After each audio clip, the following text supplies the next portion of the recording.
Goeiedag, wat 'n voorreg om hierdie klompie minute met jou sommer net 'n bietjie te kan deel rondom Opstanding Sondag. Daardie wonderlike voorreg wat ons het om mekaar te kan groet, om te kan sê, die Here het opgestaan, en dan die terugreaksie om te sê, hy het waarlik opgestaan. Want dit is nie net wat ons glo, omdat ons hoop vir die beste nie, ons glo dit want hy het dit gesê. Dit is sy belofte, en ons weet dit het gebeur. Dit is aan ons oorgelewer, dit is aan ons vertel, en ons kan dit glo, en met verwagting uitsien na die dag wanneer hy ons kom haal, om daardie opstanding, die heerlikheid wat dit gebring het, die volledigheid wat dit gebring het, in totale, volkome, onberedeneerbare werklikheid te kan sien wanneer ons by hom is in die hemel. Julle vandag gaan ons hierdie geleentheid inruim om as gesinne ook by mekaar te kan kom.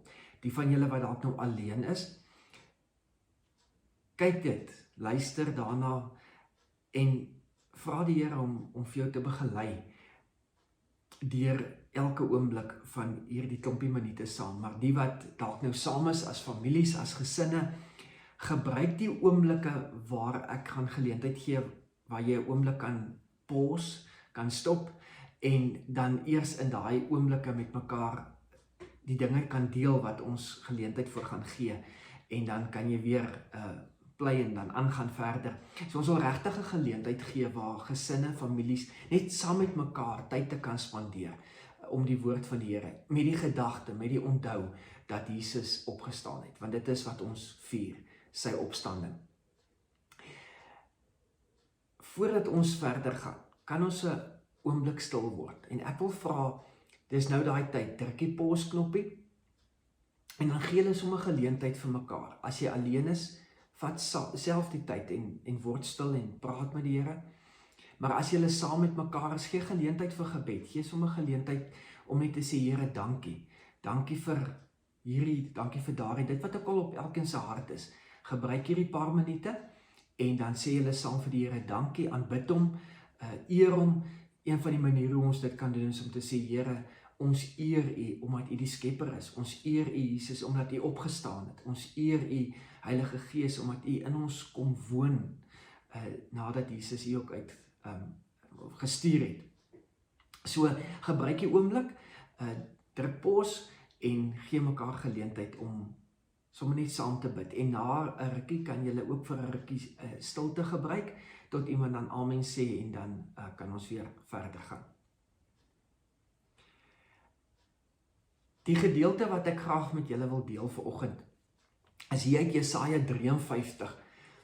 Nou Jesaja 53 is daai een teks wat ons gereeld graag lees, want nadat die Nuwe Testament gekom het, en ons leef mos nou in daai tyd, verstaan ons dat hierdie gedeelte in Jesaja 53 eintlik 'n gedeelte is wat heenwys na Jesus. Hier word gepraat van die dienskneg, of dan die slaaf, die ene wat gestuur is, maar ons weet later is dit eintlik 'n verwysing na Jesus wat dan gaan kom. En ons leef in die tyd van hy het gekom, en ons sien met verwagting uit na sy weerkoms. Maar ek wil nou in hierdie tyd weer vir jou geleentheid gee, waar julle sommer net saam met mekaar bietjie interaktief rondom die woord kan wees, en die manier hoe julle dit doen, is lees Jesaja 53. Jy kan daar lees van vers 1 af, eintlik kan jy die hele gedeelte van Jesaja 53 lees, daai hele hoofstuk. Dit is vers 1, en dit gaan aan tot en met vers 17. So lees sommer vers 17 is al in hoofstuk 54, dit eindig daar by vers 12, maar lees sommer daai hele Jesaja 53 hoofstuk. Lees hom rustig saam met mekaar, jy gee dalk geleentheid vir verskillende mense om te lees hom dalk in verskillende vertalings, afhangende van hoeveel tyd julle ook wil spandeer in hierdie oomblikke saam met mekaar. Maar lees die hele Jesaja 53 van vers 1 af, tot en met vers 12 toe, en dan as julle dit klaar gelees het, dan trek jy weer play, en dan gaan ons weer verder.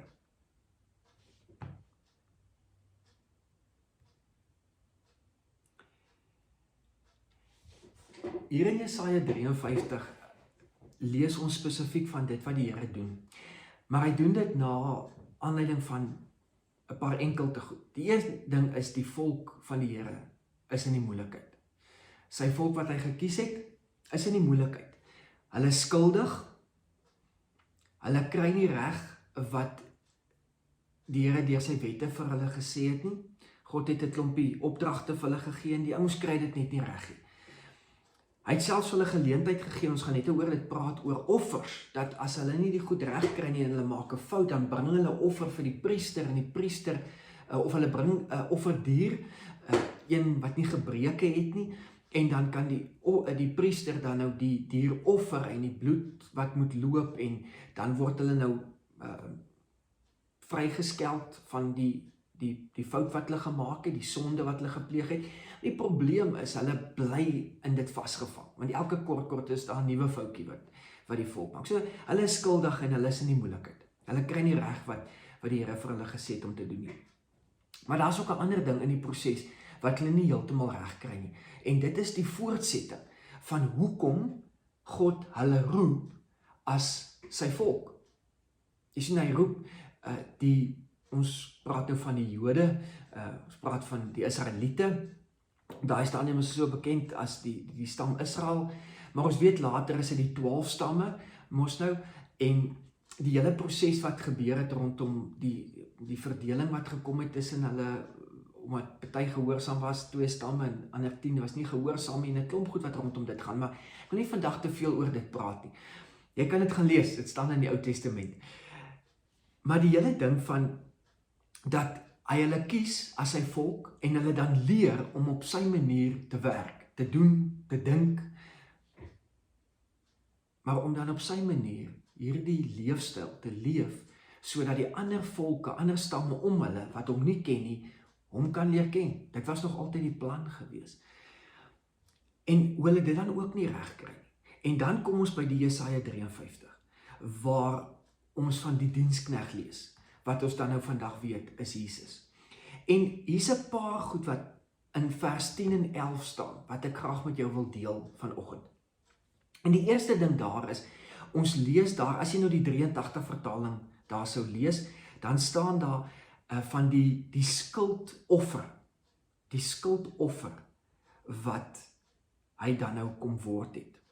Dit was die wil van die Here, om hom te verbrysel, om hom die pyn te laat ly, as hy sy lewe as skuldoffer gee.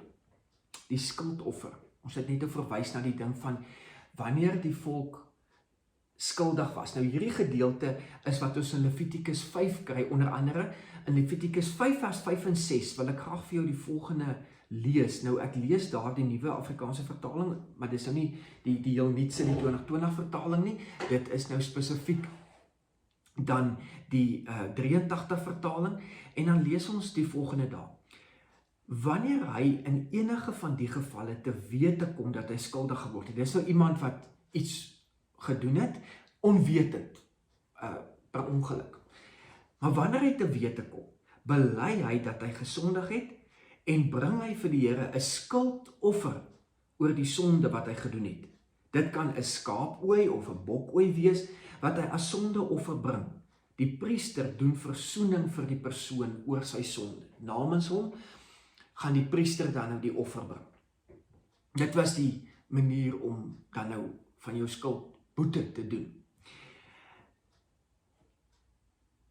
En dan lees ons hier, as hy sy lewe as skuldoffer gee. En ons lees op 'n paar plekke in Jesaja 53, hoe dat hy as skuldoffer dan nou ander kom regverdig maak. So Jesus, wat ons in die Nuwe Testament van lees, sy bloed wat gevloei het, hy het gesterf, want hy was die skuldoffer. Hy was geslag, hy is die lam wat geslag is, as offer vir ons as mense wat skuldig is.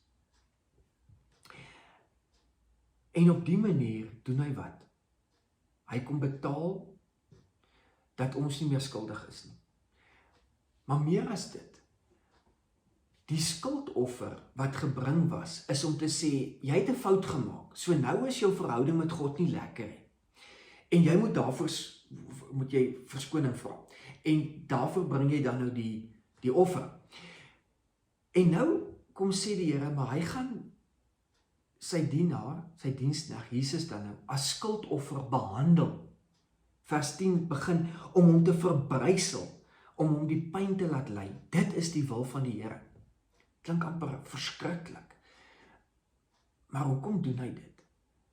Want die sonde het veroorsaak dat mense se verhouding met God versteur is. Hulle kan nie meer met God in daai verhouding leef nie. Dis 'n probleem. Hoekom?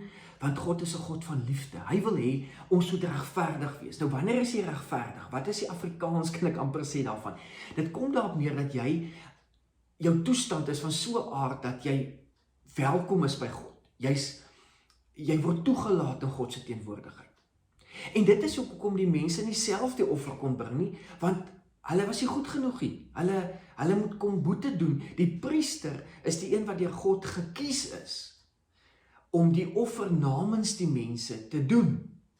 So hulle kon nie daar kom waar die priester ingegaan het en met God kon praat nie. Hulle moes op 'n ander manier met God kommunikeer. En dit was deur te kom sê ek is jammer vir wat ek gedoen het. En in die proses moes hulle iets leer van die heiligheid van God. Jy speel nie net met God nie. En nou kom sê maar, daar gaan 'n tyd kom wat ek my diensknegt as skuldoffer gaan behandel en hy gaan dan nou geslag word. Wanneer hy die skuldoffer word en hy die skuld kom dra, wat sal gebeur? Dan sal hy 'n nageslag hê en nog lank lewe. Deur hom sal die wil van die Here sy doel bereik, om mense in die regte verhouding te bring met God. So sy skuldoffer wat 'n nageslag bring, gaan mense regverdig maak. Dit gaan mense weer in so 'n toestand bring dat hulle met God in 'n verhouding kan leef. Wat is die nageslag wat hy van praat? Julle sien, die offer bring geestelike nakomelinge. Die offer wat Jesus bring, Jesus se daad, bring as dit ware 'n voortsetting van God se plan. Ons het hier gelees, deur hom sal die wil van die Here sy doel bereik. Hierdie nageslag, dis 'n voortsetting van die een wat leef. Jesus bring dus lewe ook vir mense wat nog moet gebore word na hom. Mense wat op daai stadium nog nie lewe nie. Daar's 'n nageslag, want God se doel moet voortgesit word. In Psalm 22 vers 31 en 32 lees ons die volgende: Die nageslag sal hom dien en hulle sal van die Here vertel aan die volgende geslag. Die sal dan aan die volk wat nog gebore moet word van hierdie verlossingsdaad getuig. Wat gaan hulle sê? Die Here het dit gedoen. Jy's welkom as jy nou weer wil stop en sommer saam met mekaar 'n paar vertalings gaan lees op Psalm 22 vers 31 en 32. Van hierdie nageslag, van hierdie voortsetting. Dan is daar nog 'n ding wat ons in vers 11 lees. Nou in die 83 vertaling staan daar: na sy bitter lyding sal hy weer die lig sien en hy sal die Here ken. My dienaar, die regverdige, daai ene wat nou in die regte verhouding met God is, sal baie mense regverdig maak, hulle in die regte verhouding met God bring. Hy sal die straf vir hulle sonde dra. Dit wat maak dat hulle nie regverdig is nie. Hy sal die straf daarvoor dra. Hy sal die boete doen. Hy sal die sonde offer, die lam wat geslag moet word, wees. Nou, die oomblik as jy die 53 vertaling of die 33 vertaling gelees, die ou vertaling soos ons dit ken, dan gaan jy lees daar staan nie, hy sal weer die lig sien en die Here ken nie. Die ou vertaling sê, weens die moeitevolle lyde van sy siel, sal hy dit sien en versadig word. Deur sy kennis sal my knegg, die regverdige, baie regverdig maak en hy sal hulle skuld dra. Hoekom is hier 'n verskil? Hierdie ding van regverdig maak en skuld dra en die regverdige, dit is dieselfde. Maar hoekom hierdie reuse vertalingsverskil van hy sal weer die lig sien en hy sal die Here ken teenoor hy sal dit sien en versadig word. Nou hier wil ek vir 'n oomblik net gou met julle ook 'n stukkie agtergrond deel, voordat ons nou by die laaste gedeelte kom om te sê, maar wat maak ons nou met hierdie goed wat ons hoor uit die Ou Testament uit? Wat vra dit van ons? Hierdie ding van sien en versadig word. Julle sien, die ou vertaling vertaal dit met hy sal sien en versadig word. Kom ons praat eers oor die ding van sien en die nuwe vertaling wat sê hy sal die lig sien. Hierdie verskil het 'n baie groot implikasie. Nou onmiddellik weet ek as 'n klomp ouens wat sê, okay, hier kom ons al klaar by hierdie ding van hierdie 83 vertaling is eintlik 'n patetiese vertaling, dis swak. Die ou vertaling was die beter vertaling en wat se nonsens word in ons koppe ingedruk. Ek wil gou vir jou net vir 'n oomblik vra. Dink net gou vir 'n oomblik 'n bietjie. Die vertalings word gedoen en in die tyd wat dit vertaal word, is die vertaling gedoen na die beste van die kennis van die ouens wat dit vertaal het. Dis nie sommer maar net uit die duim gesuig nie. Dis met groot moeite en baie fyn puntenerige wetenskaplike metodes gepoog om hierdie vertaling so goed as moontlik te doen. Die 83 vertaling sê, hy sal dit sien. Wat het gebeur? In 1946 word daar hierdie ongelooflike ontdekking gemaak van die dooie seerolle. Nou 'n paar van julle wat nou hier luister of kyk, weet dalk iets van die dooie seerolle, maar kan ek vir 'n oomblik net gou vir jou vertel van die dooie seerolle? Hoekom die dooie seerolle? Eerstens, die dooie see is mos nou daai plek bo in Afrika, daar naby waar die Bybelse tyd op baie dinge afgespeel het, so 'n bietjie regs van Egipte, naby waar die Israeliete geleef het in Israel. Daar loop 'n skaapwagtertjie in 1946. En daar sulke grotte met of dan baie sandsteenagtig, droog, woestynagtig. En dan loop die skaapwagtertjies nou ons nou met hulle skaap en soek veiding en soos wat die skaap nou beweeg, loop hulle saam en in hierdie sandsteen gebergtes is daar hierdie rotse, grotte, gate in hierdie berge. En die mannetjie, soos wat 'n ou nou kan dink, jy loop die hele dag agter die skaap en jy doen dingetjies om jou besig te hou. Dawid het hom besig gehou om musiek te skryf met sy harp. Dis nou as hy nie die leeu's afgeveg het nie. Maar hierdie skaapwagtertjie loop en hy gooi hierdie klippies, tel 'n klippie op en dan gooi hy die klippie daar in teen die berg. En op 'n stadium gooi hy een van die klippies binne in die grot in. En toe hy dit ingooi, toe hoor hy iets breek. Uiteraard, wat gaan hier aan? Klim hier op, klim in die grot in. En hier kry hy, kan ons amper sê, soos wat ons sal ken as 'n vaas. 'n Vaas wat hy stikkend gooi. En hy sien maar hier's 'n klomp vase. En in die vaas wat hy stikkend gegooi het soos 'n boekrol of 'n stuk papier wat opgerol is, eintlik half meer amper 'n leeragtige stuk ding wat opgerol is en dit lê daar in die stikkende vaas. En natuurlik gaan hy terug dorp toe en hy gaan vertel wat hy gekry het en ouens gaan toe nou op en hulle gaan soek en lang storie kort, uiteindelik tussen 1946 en 1956 word daar 'n klomp van hierdie vase ontdek met hierdie rolle in wat toe hulle dit begin oopmaak eintlik 'n klomp geskrifte is wat op hierdie leerrolle, of ons praat baie keer ons van perkament, dit was meer die ou papier wat hulle op geskryf het, met ding wat hulle in ink gedruk het en dan daarop geskryf het, en van hierdie rolle het hulle baie keer het hulle op vel geskryf, so hulle het aan die binnekant, as jy nou geslag het, en die vel is mos nou droog, buitekant is die hare, maar binnekant is dit mos nou so 'n gladde, leer, en dan kon hulle op die leer ook met die ink skryf. En hulle vind hierdie klomp rolle waarop geskryf is. En hier is die besonderheid daarvan.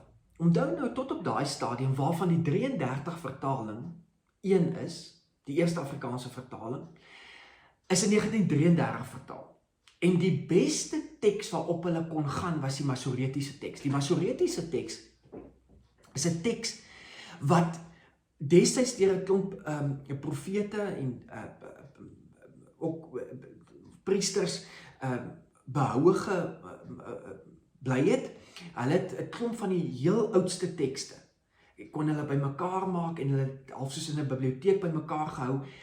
Onthou nou net, die Bybel was nie in papier gewees soos wat ons dit vandag het nie. Jy het nie 'n boek gehad met hierdie klomp blaaie in waarin jy as dit ware kon gaan lees het. Wat nog te sê van 'n telefoon. Op daai stadium het hulle 'n klomp stukkies papier bymekaar gehad wat oor tyd heen geskryf was. En hierdie klomp Masoretiese groep mense, hulle priesters het die meeste van die oudste van hierdie stukkies papier bymekaar gehad. En dan het hulle dit bymekaar gesit en probeer uitfigure wat pas waar. En so is die Bybelse teks oor tyd saamgevoeg. Dis hoekom as 'n ou vir jou sê, luister, swak patetiese vertaling, dan vra hy vir hom, luister buddy, het jy die Masoretiese teks gaan lees? En was jy by die dooie se rolle? Het jy daai goed bymekaar gesit? Dit is nie so eenvoudig om te sê swak vertaling nie. Dis nie sommer net Satan wat besig is om vir ons hier te kom probeer verduidelik hoe pateties is die Bybel wat ons het nie. Dis nie so eenvoudig nie. Die woord van die Here is deur die Gees van die Here. Oor tyd het hy mense gelei om baie noukeurig dit daar te stel dat jy en ek het vandag kan lees. Ja, daar is verskille, maar vra die Heilige Gees om dit vir jou te verduidelik. Maar hier is die ding wat ek gou vir jou wil deel oor hierdie teks. Jy sien die Masoretiese teks, sy oudste geskrif, wat hulle op daai stadium kon kry, van dit wat hulle bymekaar kon kry, praat ons van hier in die omgewing van 1000 jaar na Christus. So Jesus het gekom, 1000 jaar later, het hulle van hierdie goed gekry, en dit bymekaar begin sit, en probeer 'n Bybel daarstel, en so is die Bybel vertaal. Ons in 1953, of dan nou 1933, 1900, nie 1000 nie, 1933, na Christus. Toe die mannetjie sy klippie gooi, en hulle kry hierdie klomp tekste, toe besef hulle, maar hierdie tekste is baie, baie oud. Hoekom het dit behoue gebly? Want dit is droog. Dit is verskriklik droog. En as gevolg van die nie vochtige weer, het hierdie leerrolle nie regtig iets oorgekom nie. Daai fase is toegemaak met ook 'n stukkie leer wat hulle dan vasgebind het.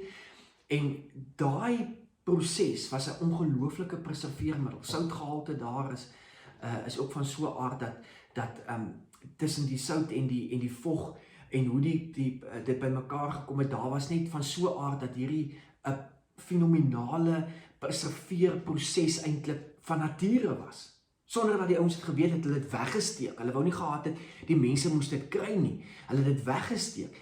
Min weet hulle op baie stadium wat dit sou bring later.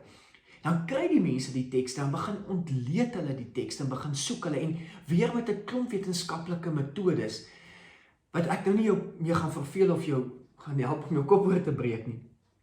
Ontdek hulle dat van hierdie tekste so oud is soos 250 jaar voor Christus. Wat maak dit so flamboyant? Hoe ouer 'n geskrif wat ontdek is, hoe meer waardevol is hy. Hoekom? want hy's waarskynlik meer oorspronklik. Dis nie 'n afgeskryfde van 'n afgeskryfde van 'n afgeskryfde moontlike iets nie. Dis oorspronklik. Wat 'n ontdekking. Daar by die dooie see. En daarvandaan die naam dooie see-rolle. En toe die 83 vertaling vertaal word, toe is hierdie inligting reeds beskikbaar. Toe is hierdie tekste al reeds ontdek. En hier's die ding wat ek vir jou wil wys. In daardie tekste is hierdie spesifieke gedeelte in Jesaja. En ongelooflik, een van die boeke wat die beste of die meeste gedeeltes oor gekry was, is die boek Jesaja. Net baie ouer as wat hulle op daai stadium gehad het. Fenomenaal. Hier kry dit is amper asof ons, kan ek dit so sê, die oorspronklike Bybel ontdek het iewerste. Ongelooflik.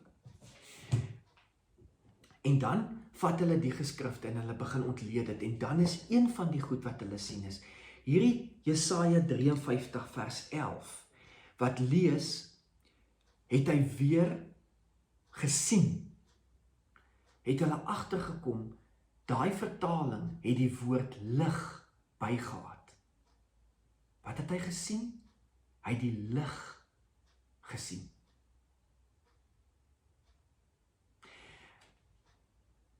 Hoekom raak dit ons so intens vandag?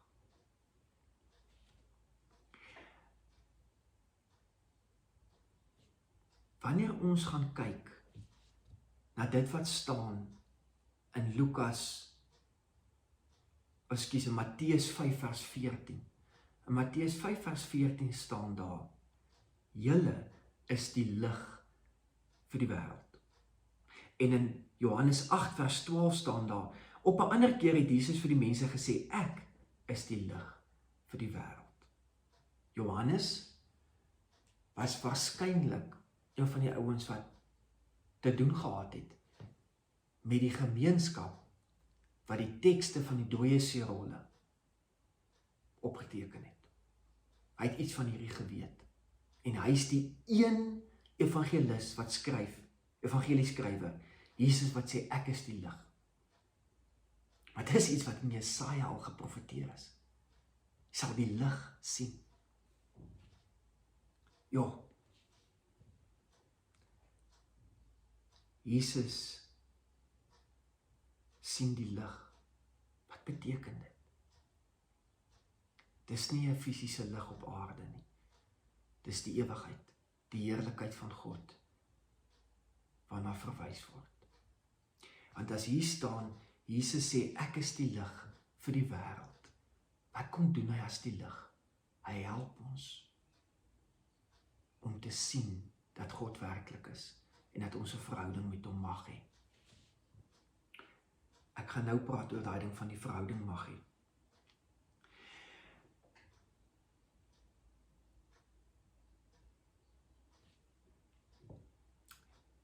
Wat bring hierdie teks jare later vir ons, nadat die Heilige Gees uitgestort is en Jesus op aarde was?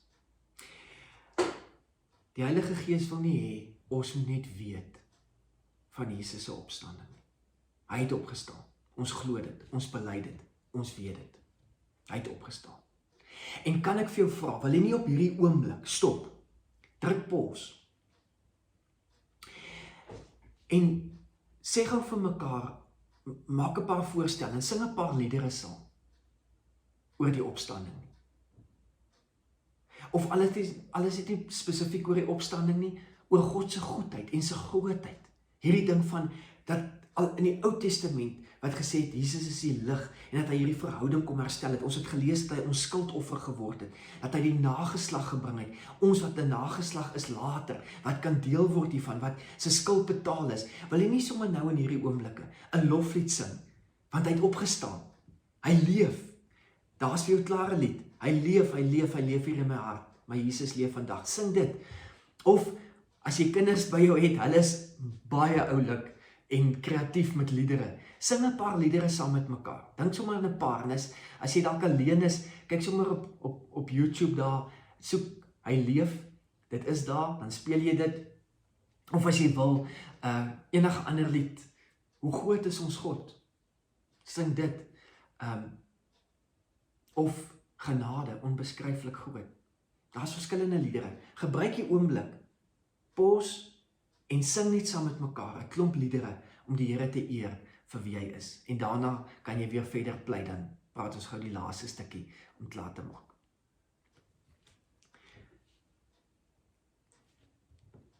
Die Heilige Gees wil nie net hê ons moet weet van die opstanding van Jesus nie.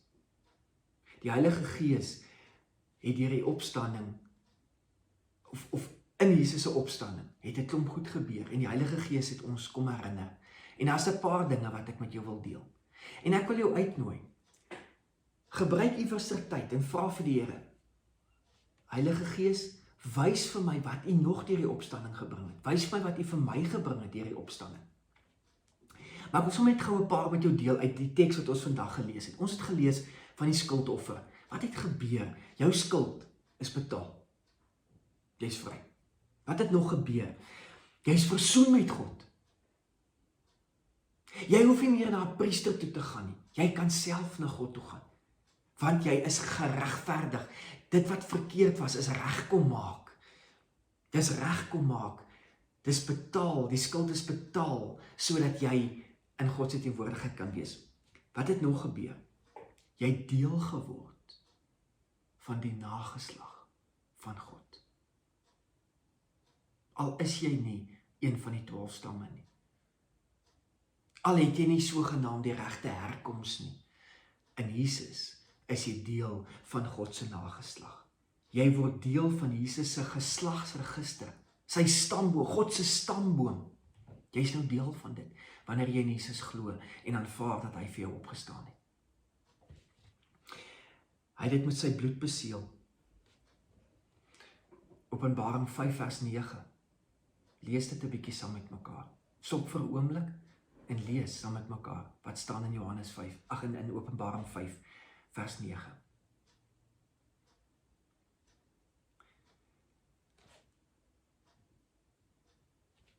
Dat hy met sy bloed mense vir God losgekoop het.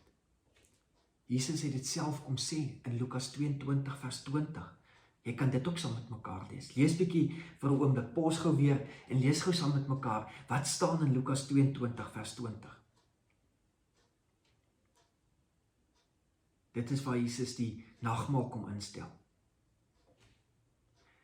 Hierdie laaste ete wat Jesus met sy disippels het, sê hy dit vir hulle. Die nuwe verbond wat deur my bloed beseël is. Julle, wat gebeur hierso? Die nuwe verbond, in die ou verbond, as hulle fout gemaak het, moes hulle die offer gebring het, 'n dier wat geslag is, die bloed het geloop, die skuld is betaal. Maar wie kon dit doen? Net die ouens wat deel was van die godsvolk, net die wat deel was van een van die 12 stamme. Jy moes kon wys, jou pa was een van die 12 teruggetrek na een van die 12 seuns van Jakob.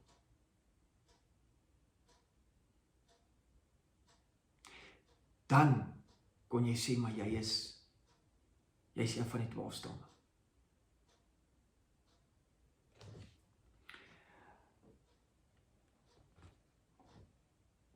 Jesus kom en hy verander dit.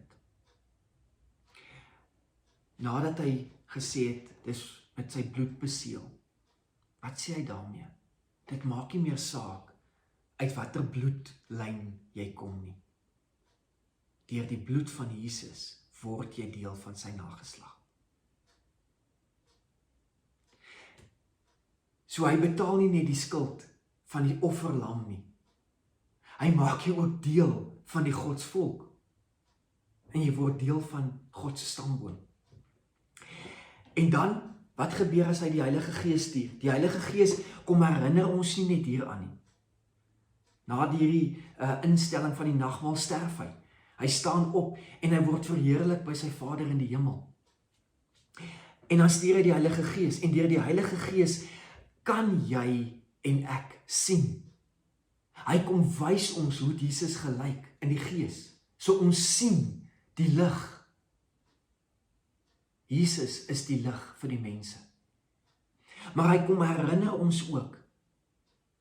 Hy sê in Handelinge 1 vers 8, maar julle sal krag ontvang wanneer die Heilige Gees oor julle kom, en julle sal my getuies wees in Jerusalem, sowel as in die hele Judea en in Samaria, en tot aan die uithoeke van die wêreld. Onthou julle net nou Psalm wat ons gelees het? Psalm 22, die nageslag sal hom dien en hulle sal van die Here vertel aan die volgende geslag. Die sal dan aan die volk wat nog gebore moet word, hierdie verlossingsdaad getuig, die Here het dit gedoen. En dan kan jy nog sê, okay, maar daai was net vir die 12 stamme. Okay, maar Openbaring, het ons ook gelees. Openbaring 5 vers 9, wat sê, maar hy wil dit aan elke volk en stam en taal en nasie kom gee. Aan almal. Hierdie nageslag, vir wie hy die lig kom word het, is vir almal wat aanvaar dat hy dit kom word het, dat hy opgestaan het, dat hy leef. En deur die Heilige Gees laat sien hy jou die lig. En wat doen hy? Julle sal my getuies wees in Jerusalem, die hele Judea, Samaria, tot aan die uithoeke van die wêreld. Julle sal hierdie lig bring vir almal om te sien. Want hoekom? Matteus 5 vers 14. Johannes het gesê, Jesus is die lig. Matteus 5 kom sê, julle is die lig vir die wêreld.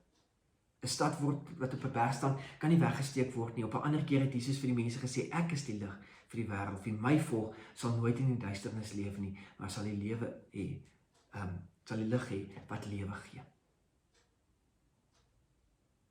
Tussen Matteus 5 en Johannes 8 kom sê Jesus vir ons, maar julle is die lig, omdat ek die lig kom word het, en julle my nageslag kom maak het. En dan is hy een laaste dingetjie wat ek met jou wil deel. Daar in die 83 vertaling staan, en hy sal die Here ken. Nou, hoekom is dit so vertaal? Hy sal die Here ken. Want die ouens het probeer sê, maar kom ons verduidelik, waar kom dit neer? Want die 53 vertaling, wat eintlik 'n nasien is van die 33 vertaling, het wat gelees? Die 33 vertaling het kom sê, in daai spesifieke gedeelte, hy sal sien en versadig word. Nou, wat beteken versadig word? Hoe kan jy versadig word? Hulle probeer dit verduidelik, en dit toe vertaal met, en hy sal die Here ken. Maar kan ek gou vir jou wys, waar kom dit vandaan? In vers 10 staan dat dit was die wil van die Here om hom te verbrysel. Dit was die wil van die Here om Jesus te laat sterf, sodat ons hom kan ken, sodat ons sy nageslag kan word. En dan in vers 11, na sy bitter lyding, dan sal hy die lig sien. So na hierdie lyding, word hy weer verheerlik by God die Vader. En in sy verheerliking, gaan hy mense regverdig maak. Maar hy sal versadig word. Hoekom? Want hy die wil van sy Vader volbring. As jy graag die Nuwe Testamentiese bewys wil hê, Johannes 19 vers 30, nadat hulle Jesus aan die kruis vasslaan, en hy sê, maar hy's dors, en hulle gee vir hom hierdie suurwyn, wat net die hele proses vererger, wat hulle doop in die galbitter alwyn, en hulle druk dit aan sy lippe, en daarna sê hy, dit is volbring, en hy sterf. Vrydag het ons onthou, Jesus het gesterf, om die skuldoffer te wees. Vandag, met opstandingssondag, herinner ons mekaar, dat hy ook, wat sy bloed laat vloei het, ons daardeur kom beseël het, en kom bevestig het, dat jy en ek deel is van die godsvolk, en as deel van die godsvolk, hoef ons nie iets te kom volbring nie, want Jesus het dit klaar gedoen. Hy is versadig, hy is vervuld, hy het genoeg, want hy het gedoen wat sy Vader hom gegee het om te doen. En jy en ek. Wil julle, as jy nou hierdie video stop, nie bietjie vandag verder met mekaar praat, en sê, hoe raak ons versadig? Nie. Karl Barth het gepraat van die semen religionis, waarin hy bedoel die saad van die religie. Hy daarmee bedoel dat mense, elke mens in hom, 'n behoefte het om 'n goddelikheid te aanbid. Baie mense soek dit in dinge wat jou verslaaf maak. Karl Barth het gesê, ons soeke moet na God wees, anders gaan ons nooit versadig word nie. Die enigste plek waar jy versadig word, is wanneer jy doen wat God van jou vra. Wat is dit wat God van jou vra? Wat het jy nodig om te begin doen, sodat jy kan versadig word deur die lig, wat jou deur sy gees herinner, dat die lig nou in jou is, en deur jou, mense om jou wil verlig, om hulle te help, om ook versadig te word, omdat hulle die Jesus wat opgestaan het, kan ontdek. Baie dankie dat jy hierdie tyd spandeer het vandag. Baie dankie dat jy gekyk het of geluister het. Jy moet asseblief nie ophou om hieroor te praat nie. Vra vir mense uit of hulle al versadig geword het in Christus. En help hulle oor hoe dit gebeur. Jesus wat gesterf het, wat opgestaan het. Vertel hulle die storie. En jy hoef nie nuwe goed uit te dink nie. Vertel hulle net wat jy weet. En dit wat jy nie weet nie, hier is vir jou 'n klomp tekste wat ons gelees het. Gaan lees daai tekste weer. En lees dit saam met mense. En praat met hulle oor wat dit vir jou beteken. Vra vir hulle wat dit vir hulle beteken. En deel met mekaar, sodat ons versadig kan wees. Versadig deur die lewende God.